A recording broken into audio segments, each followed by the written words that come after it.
El Mark Warren, que és un estudiant becat, unes beques molt importants, ell us explicarà exactament, es diuen Fulbright, i està a la Universitat de Harvard estudiant arquitectura, si no m'equivoco. Llavors, teniu l'oportunitat de sentir aquesta conferència xerrada en anglès i després també presentar-vos als dos representants del consolat dels Estats Units, a Barcelona, i no sé els noms, ho sento, i el representant del Departament d'Ensenyament del Servei de Llibres, d'acord? Del Departament d'Ensenyament de Barcelona. A Catalunya, vaja. Per tant, doncs, que gaudiu d'aquesta xerrada, aprofiteu tot el que pugueu, i si a veure d'aquí uns quants anys algú de vosaltres està en aquesta banda d'aquí. Per tant, voldrà dir que tornen a casa. Doncs moltes gràcies i endavant.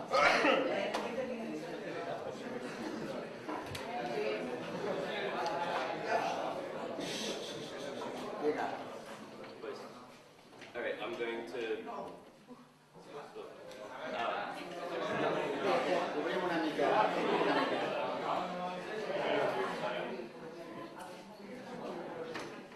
Ja pots passar-ho, aquí quedarem.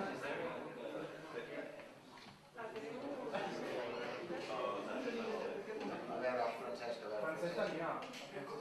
Tens un punter. Francesc de mòbil.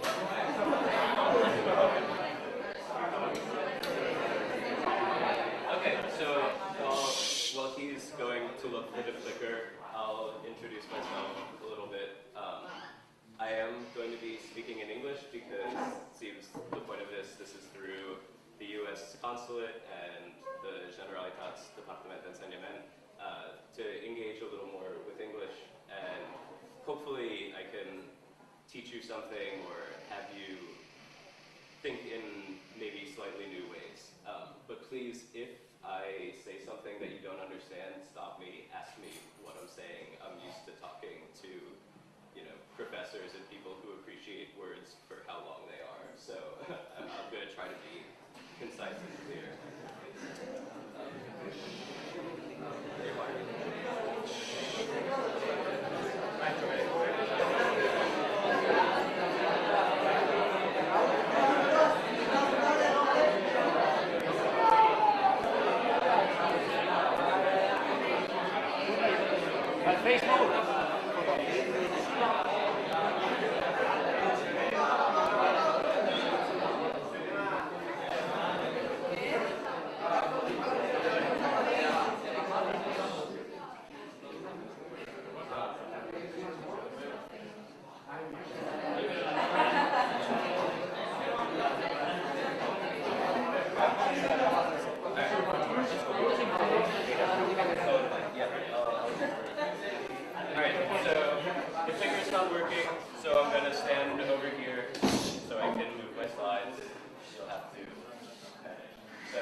To Barcelona 2 months ago to study urban design. So with Fulbright and the Generalitat and the Consulate. So yeah, I started in New York, Boston, and now I've come across the ocean to be with you all. So this is what I think of typically when I think of a city. This is my city. This is New York. It's incredibly dense. It's very organized, it's very regular, it's on a street grid like a lot of Barcelona is, like some of Montreal is, and it has a great mixture of activities. It's not as though there's one section where people live and one section where you go to shop and one section where you go to work. It's all mixed together, it's very lively. It's got it's an incredibly vertical city, but it does also have open spaces. It has this Central Park you might recognize right in the middle of the island of Manhattan. And so a lot of places have looked to New York to see what can other cities learn from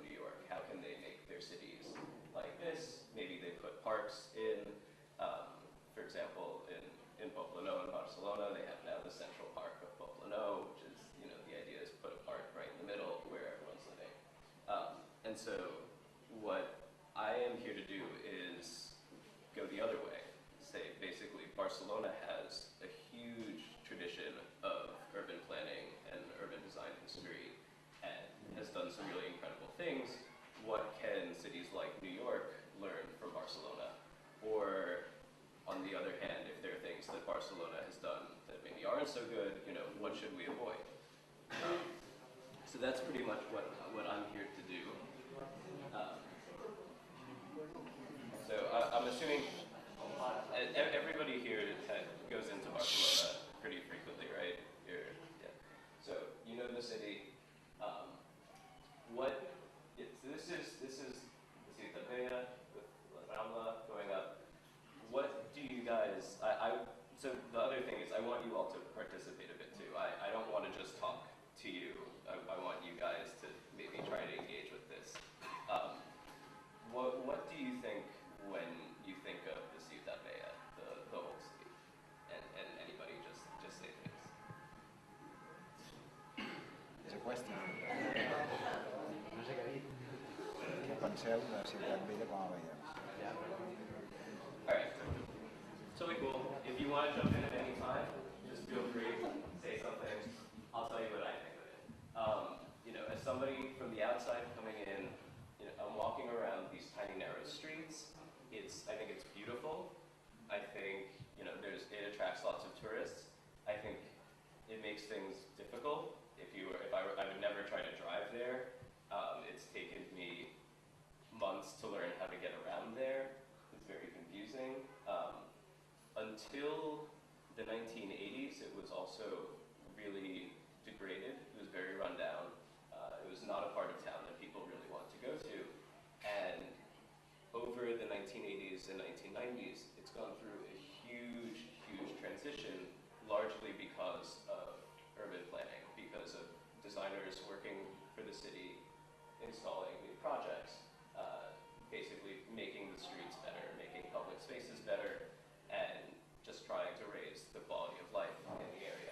And sometimes this was really successful, and sometimes this was very controversial. And so, the Olympic Games are the thing that everybody talks about. It's all leading up to the Olympics. And so really throughout the 1980s and early 1990s, you have a lot of, creating small public plazas and things like that. But as you go on, it gets much more drastic. And so, then the other very distinctive part of Barcelona is the Eixample. It's, the huge grid. It's all planned. It's all straight. It reminds me of New York in many ways, based on a very similar pattern. But it has a totally different sense. If you can think of what you would feel like standing in the Ciutat Vella, looking around and walking down the streets, and then think about how you feel when you're standing in the Eixample and walking around. And the avenues are massive, and you have to wait at the corners, and it's not. What I want you to get from this is that that's not an accident. That didn't just happen.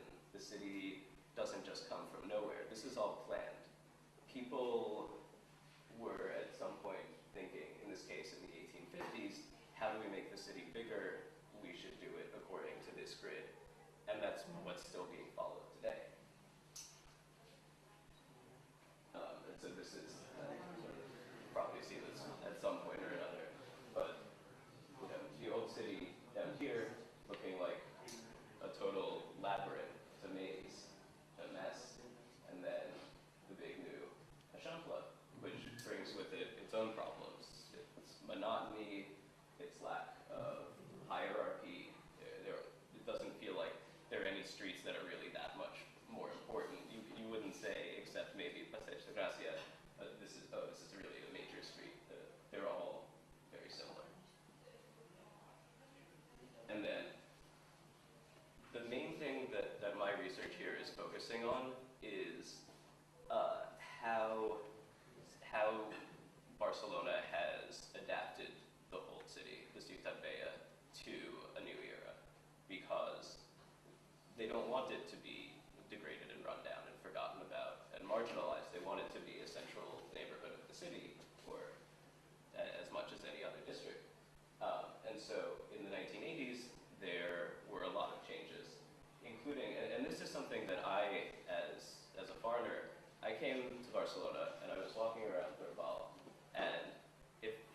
tourist goes to the Rambla del Raval, they walk around it, and they assume that it's been there forever, because it's just a feature of the city, and it's a feature of the old city in particular, so you assume, oh, it's medieval, basically.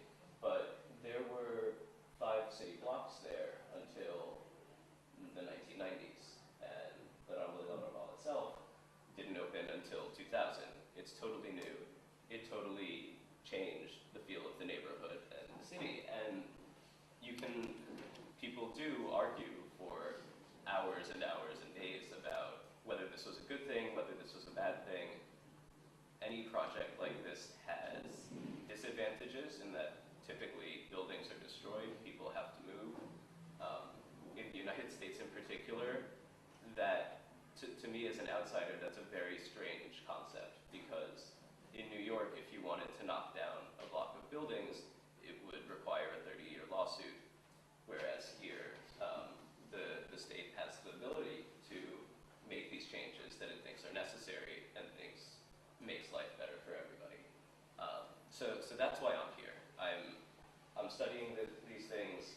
I'm coming at it with not a lot of previous knowledge, and really just trying to experience the city and see what other people can tell me about their experience of the city. Because at the end of the day, I think urban planning is, and has to be, the main goal is social.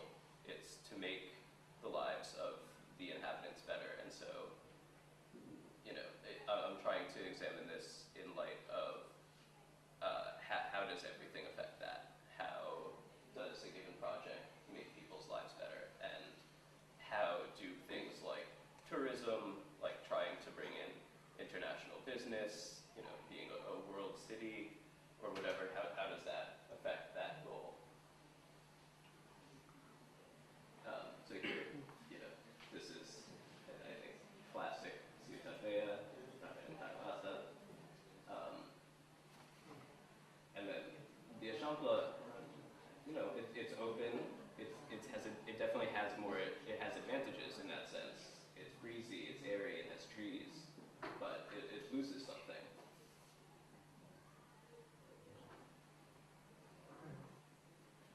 And so, yeah, this is just. I want to isolate a picture of the old city from above, so you can really see. It blows me away, because in North America, cities aren't like this. We don't, they were with a few exceptions, they were mostly not surrounded by a wall first and then built out. It's just sort of growth. And with a lot of them that are more recent, it's all just, boring block after boring block. And I think there's something about this kind of city that's very special. And the way that architects often refer to it is they say it's an organic urbanism. It's an organic city, in that it wasn't necessarily planned or really thought out. It sort of grew up from the needs of the city, whether the original Roman camp, and then it needed to expand, and people just either building their own homes or having homes built, but not really thought about beyond the immediate needs of the city. And then that's in contrast to maybe an artificial urbanism, where it's really thought through, but it's very hard to mimic that same feel. And so you have things like, I'd say, the Via Laietana, which was put in the 1908 to 1911. It feels artificial. You go there, you're walking through the Gothic or something, and you come onto Via Laietana, and it's, what is this? What is here? How did this get here? And again, it has advantages. It's really easy to get from Okinawa to the port, but it also has disadvantages. And so I'd say the same with Rambla del Raval, the same with even Plaza dos Anjos, things that are new, artificial impositions on the old city, and how do these work? And so a really interesting example where modern architects have tried to imitate the old city is around the Santa Caterina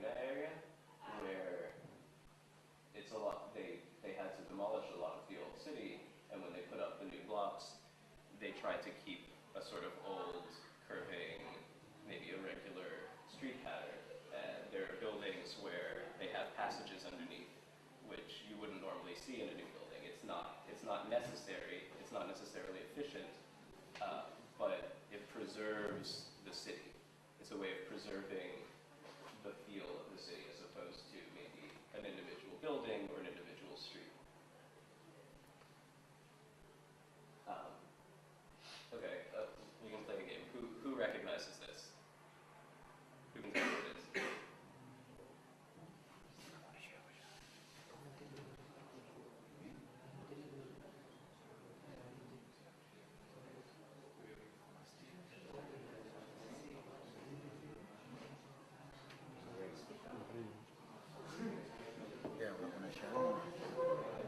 Yell it if you know.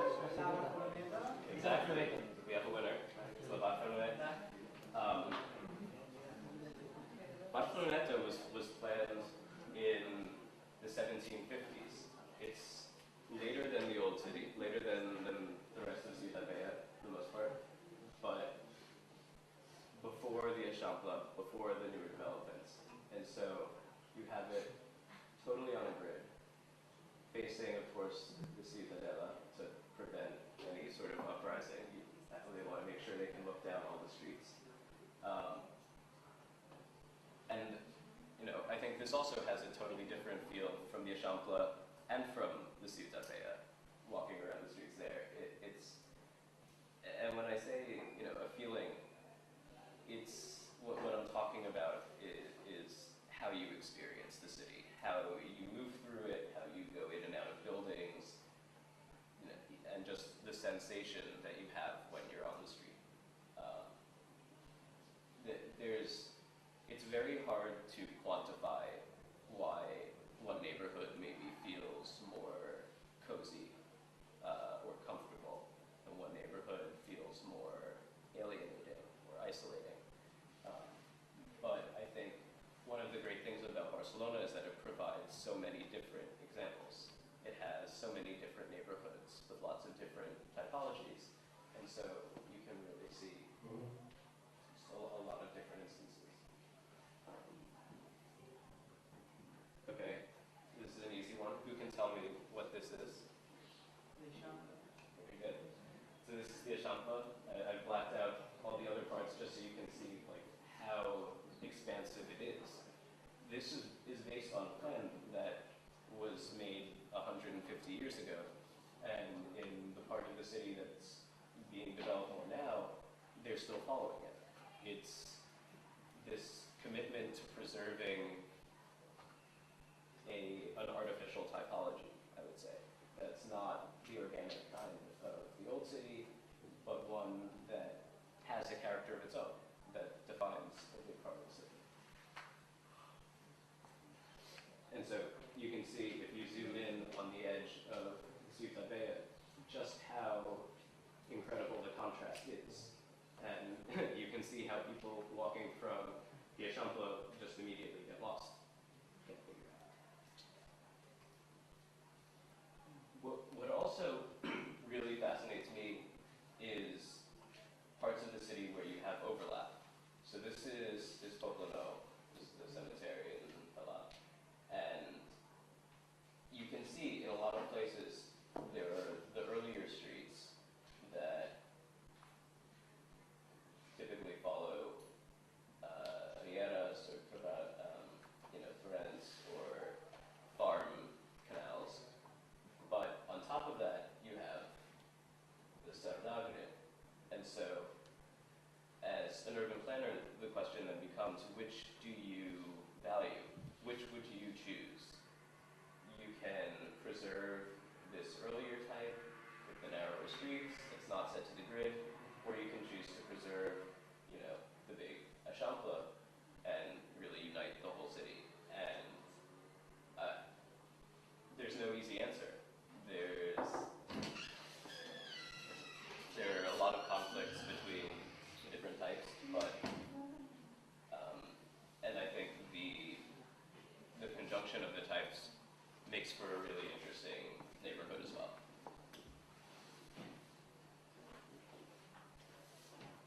And this is Valencia, but I just wanted to bring it in as an outside example of how typical this sort of urban growth is in Spain. It's where you start out with the old city that was surrounded by walls, and then you have these eixamples, and whether they follow necessarily a Barcelona type grid or they have more these sort of diagonal lines, it's a very common pattern of growth here, and so I'm spending a lot of time studying that and thinking about that, and seeing maybe what cities in the US that didn't grow like that could learn from a city like this. Can anyone tell me what this is?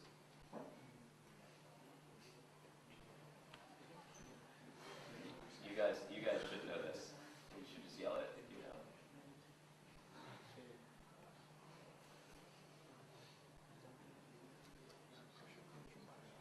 It's apart from Barcelona. It's not in Barcelona.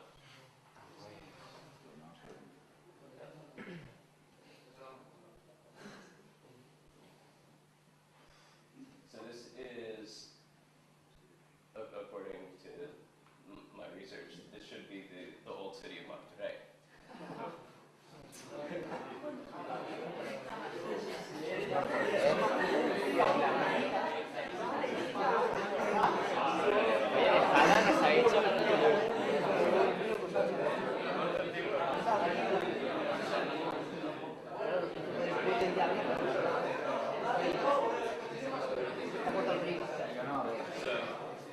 So I'm not gonna lie.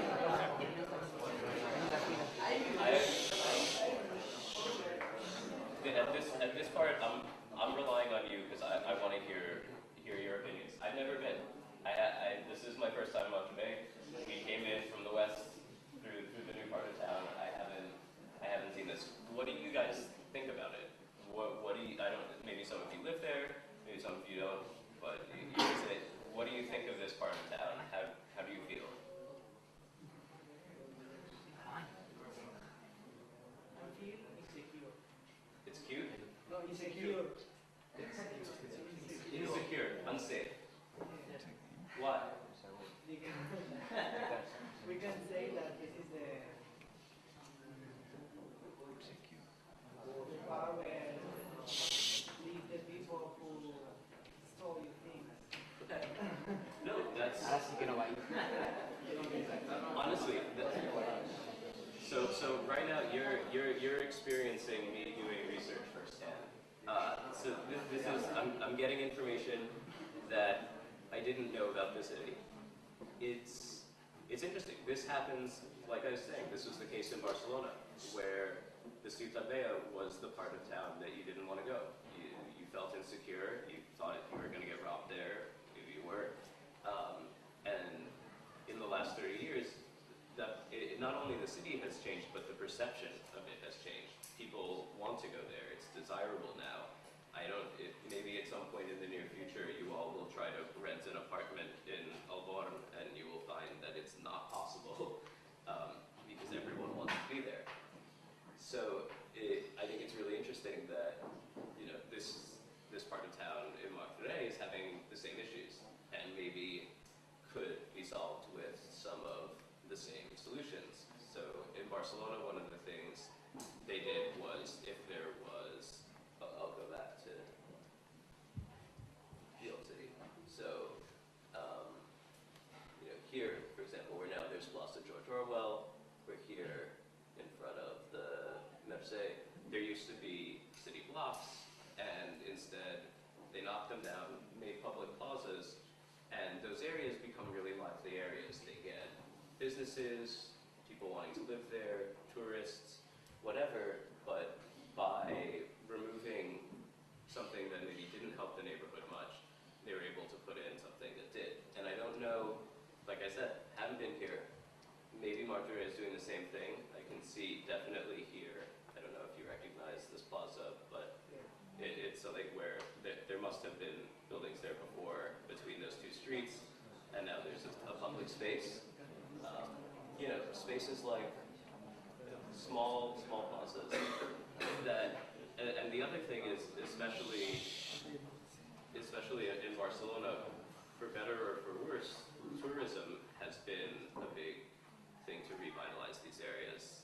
Now, do you guys have a lot of tourists out here? What today? No, not so much. It's not. I don't think it's so strange that you might soon. I think these, especially the cities up the Llobregat Valley, which have this really rich history, especially this rich industrial history that people are trying to make into something that can attract tourists. You know, there's the old city. There's I was looking through some Generalitat plans and found. Do you know anything about Conferència? Yeah. So maybe trying to take that, renovate it, make it into some sort of attraction that either tourists could come to and, you know, come to Monterey, spend their money, get the hell out of here. You don't have to worry about doing it. You recognize this?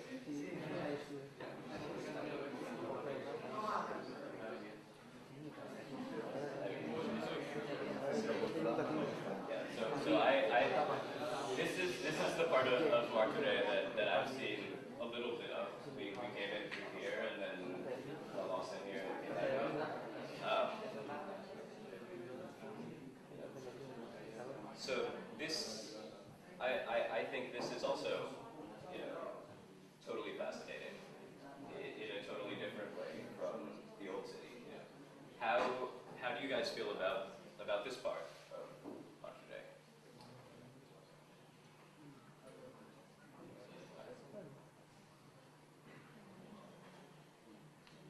Clearly safer. You feel less insecure, presumably. Why? Is it because of the people that live there? Is it because of The people who live there.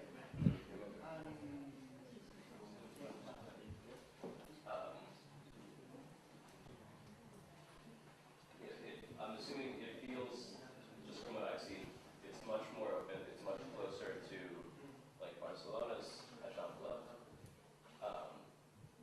But what's also fascinating about this is that it's so quickly, it's still growing. That you know, probably until 20 years ago, the city was just this. Yeah. And now it's, you know, it's grown out here, it's grown out here, and this is going to keep going. And so, you know, I'm really fascinated by what, you know, how does that happen? How do you keep building a city today? What do you plan it for? I'm kind of curious. I mean, one of the things that I found is that when trying to build a city like this, especially in new parts where there's nothing there to begin with, the best way to, like I said, the final goal is people, it's social. So the best way to figure that out is to ask the people what they need and what they want and what is going to help the city. I don't know if you guys have any ideas right now. If you do, yell them out and I'll see if they can get to the right people. But you guys live here. You should, I want you to think about your city and the way that it functions, the ways it can function better. And then when the city says we're revising the normativas, we're revising the Plan General, who knows, maybe you step up and you say, we need this, or we need something else. Or I don't know what we need, but this Asociación de Veïns does. And you know, they'll figure it out. And it's just sort of being conscious of that. And so apparently the next, so then you can see this is also a very different model from Barcelona because it's not contiguous. There's the Noia runs through it and separates them. And again, you know, the question for an urban planner or somebody like me studying urban planning is what goes here? What do you put there? It's a valley. It's very hard to, you know, build. I mean, you couldn't continue the new city here, and so it's really good as a place for farms, open space, parkland.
tall, it's very frightening. And so looking and seeing how Barcelona manages to urbanize, to update, actualize an old city grid, an old city plan, New York can also learn from that. In the same way, there are parts that are sort of between this sort of grid shape and the more confusing lower city. And then in Midtown, it's just grid, grid, grid. And so, you know, there are, basically, I'm here because I think that Barcelona and Catalan cities in particular have a lot to teach. To teach New York and to teach cities like Boston, where I've been living, which is also an incredibly confusing city to get around. You know, the downtown of Boston it's a disaster. It's notorious for people trying to drive and making one wrong turn and winding up on the highway going out of town. How do you even try to preserve it? In a lot of cases, they haven't. They built a new city hall that knocked out a lot of the center. They put a new highway through.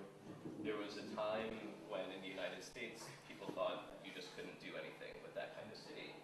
Now, it's gone totally the other way around, and the sense is we don't even have that much history. We have to preserve everything. We can't knock anything down.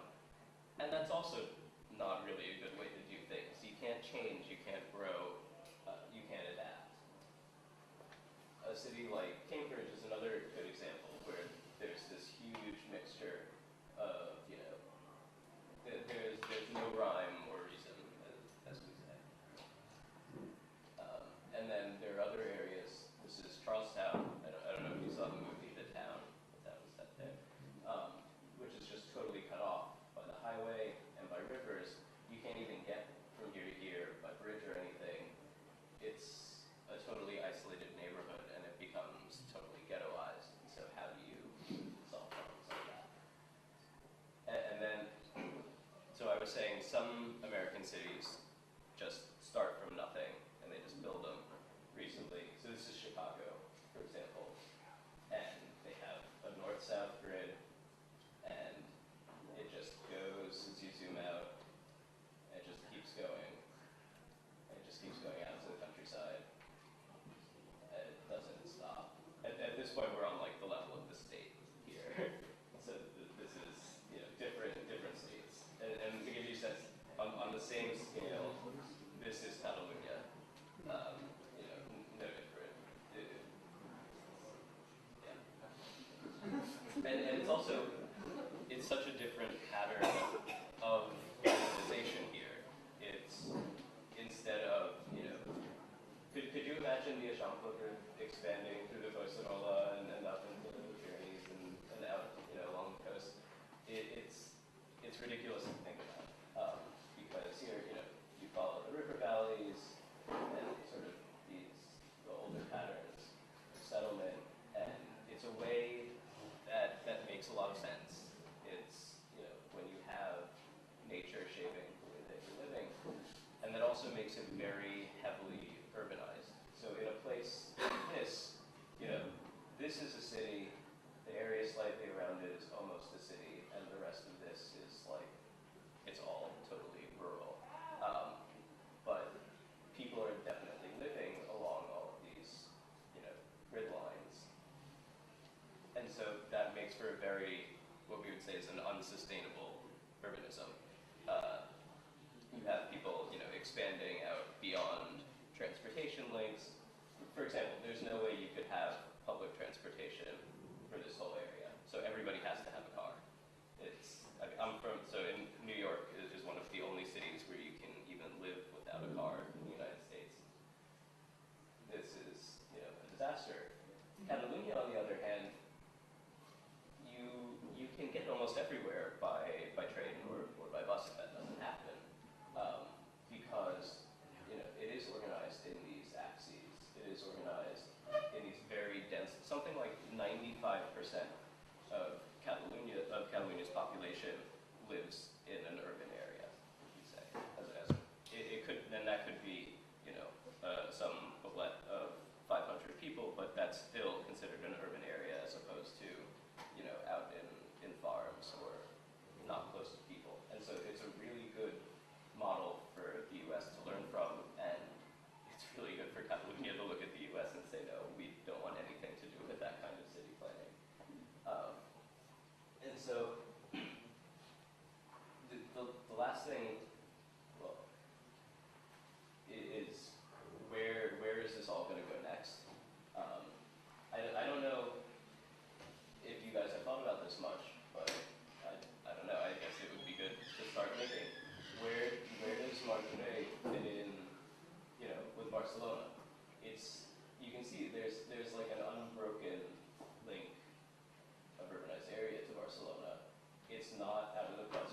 basically in the last half hour, 40 minutes, however long I've been talking, I've sort of thrown a ton of ideas out at you. I thought they were kind of organized, maybe not, but I guess the goal of why I'm here today, definitely for you to be hearing English and thinking in English a little bit, but it would be great if you could come away and just, if any of those ideas stick, if any, you're walking around the old town, the Villa Martorell, and think about why maybe it feels unsafe. Maybe it's because maybe the streets are narrow or darker, or they curve more. It's hard to see where you're going, as opposed to in the new part of town in these big wide streets. Eventually, they liked my proposal. They chose me to come here and do my research. It's been fantastic. I'm working with a professor at the Universitat Politecnica at the School of Architectura Superior, and I mean, just basically spending my free time doing research, which is reading and exploring the city. It's walking around the city and seeing, what it's like, what's good about it, what's not.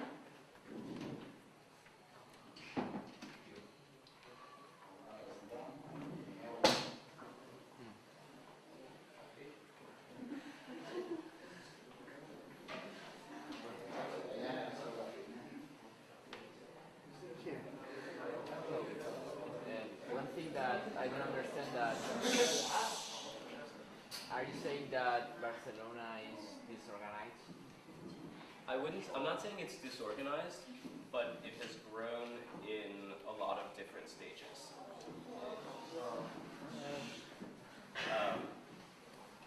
That it grew within the Ciutat Vella and in the outer neighborhoods until the 1860s, and in Barceloneta in the 1750s, and the Eixample at various points from the late 19th century until today.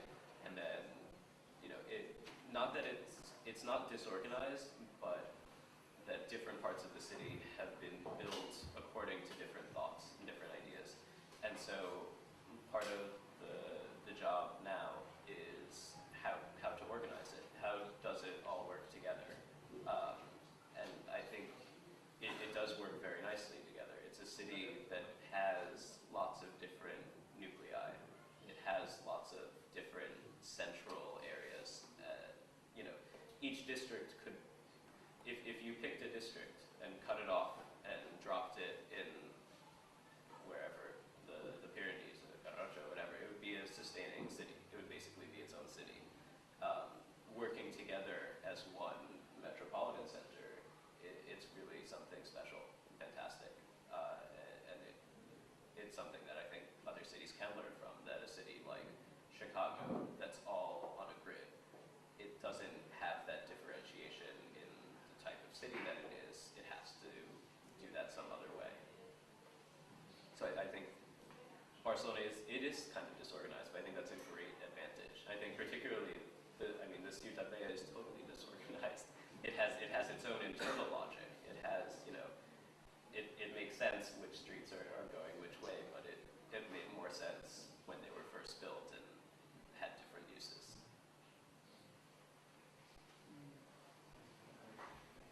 Do you think that the public transport of Catalonia is better than in United States? Absolutely. The question is whether public transport is better here than in the U.S. In the United States, within certain cities, New York City's public transportation is very good, but between cities, it's terrible. The train from New York to Boston, which is far closer than between Barcelona and Madrid, for example, takes 4.5 hours, 4 hours. Here you guys have it down to 2.5. And also just, it's very hard to get to places outside of the city because the trains don't go everywhere. The buses are terrible. Here you can actually get everywhere without a car. You had a question?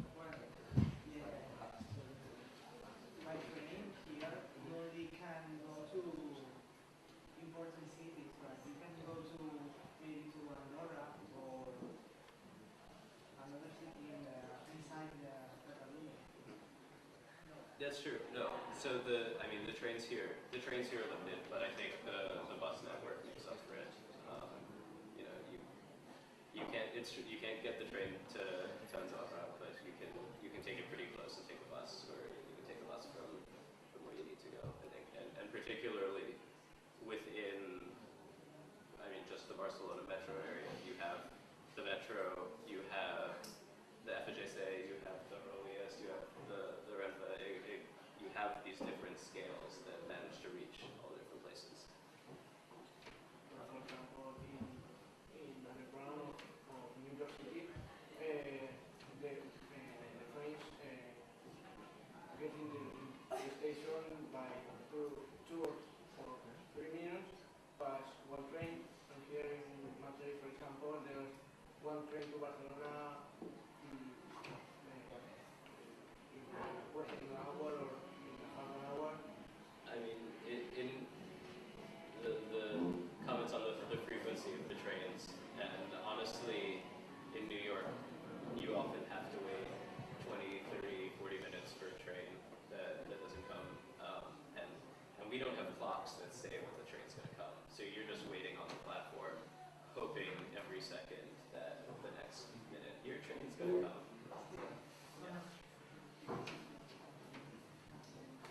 Yes. Can you tell something about smart cities? Smart cities. Yeah.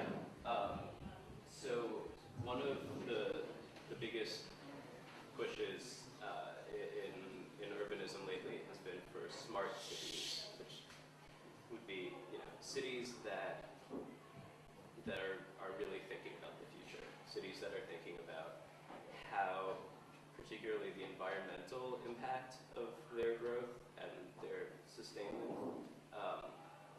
So you would want to have, for example, a city that has a lot of small houses with backyards, and they're all individual houses. We would say that's not a smart city because it uses up more electricity, it uses up more space, it uses up more water.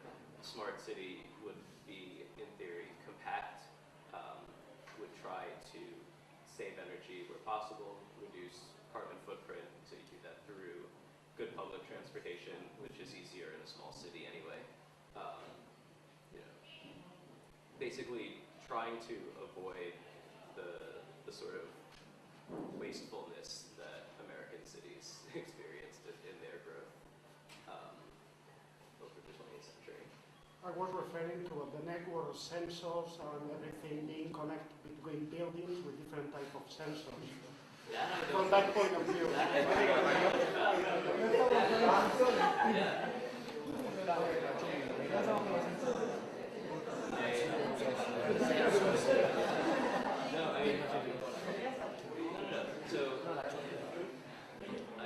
My area of research, and listen, I'm just beginning my research. I'm a young guy, I'm just out of college, but I'm focusing mostly on a bigger scale, on the scale of the city, and on the scale of territory, region, bureau region, whatever you want to call it, as opposed to more of the details of individual buildings. But the thing is, they're all related. You can't have one without the other. And so, I'm sure at some point I will have to get into the specifics of the building sensors and figuring that all out. But I'm trying to think more in terms right now of designing the physical aspects of a city.